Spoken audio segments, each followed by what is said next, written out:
Operation પરાક્રમ અંતર્ગત કરજણ પોલીસે ડીઝલ ચોરી કરતી ગેંગ પકડી પાડી. દિલ્હી મુંબઈ એક્સપ્રેસ હાઈવે ઉપર ટેન્કર ગાડીઓમાં ડીઝલ ચોરી કરતા 4 શખ્સ ઝડપાયા.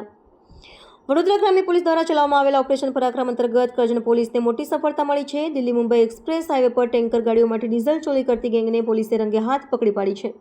વડોદરા વિભાગના પોલીસ મહાનિરીક્ષક શ્રી સંદીપસિંહ તથા વડોદરા ગ્રામ્ય પોલીસ અધિક્ષક શ્રી સુશીલ અગ્રવાલના માર્ગદર્શન હેઠળ જિલ્લામાં મિલકત સંબંધિત ગુનાઓ, બુટલેગર્સ, માદક પદાર્થોના ધંધાર્થીઓ તેમજ નાસ્તા પડતા આરોપીઓ સામે કડક પગલાં લેવા માટે ઓપરેશન પરાક્રમ અભિયાન હાથ ધરવામાં આવ્યું છે. તેના ભાગરૂપે ડભોઈ ડિવિઝનના નાયબ પોલીસ અધિક્ષક શ્રી આકાશ પટેલના નિર્દેશ અનુસાર કરજણ પોલીસે ખાસ તપાસ હાથ ધરી હતી. Karjan police inspector Shri A K. ભરવાડની આગેવાનીમાં પોલીસ ટીમે દિલ્હી મુંબઈ એક્સપ્રેસ હાઈવે ઉપર સરસવણી ગામની સીમમાં પેટ્રોલિંગ દરમિયાન શંકાસ્પદ સ્વિફ્ટ કાર નંબર પ્લેટ વિના રોકી તપાસ કરતા અંદરથી ડીઝલ ભરેલા તથા ખાલી કાર્બન અને પ્લાસ્ટિકની પાઇપો મળી આવી હતી. સંતોષકારક જવાબ ન મળતા વધુ પૂછપરછમાં આરોપીઓએ ડીઝલ ચોરીની કબૂલાત આપી હતી. પોલીસે 4 આરોપીઓને ઝડપ્યા છે. આદેશી ઉર્ફે અજય વખતસિંહ સોલંકી, શૈલેષભાઈ પ્રભતભાઈ પરમાર, વિજયભાઈ શનાભાઈ સોલંકી અને કિરણભાઈ ઉર્ફે એકલો અર્જનસિંહ સોલંકી.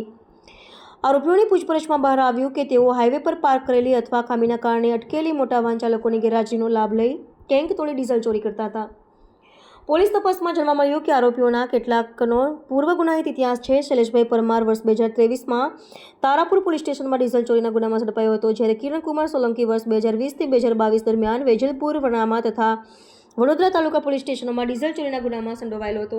પોલીસ આરોપી પાસેથી એક Maruti Swift car, 4 Android mobile અને 2 ભરેલા અને 8 ખાલી ડીઝલ કાર્બા તથા 2 પ્લાસ્ટિકની પાઇપો કબજે કરી છે.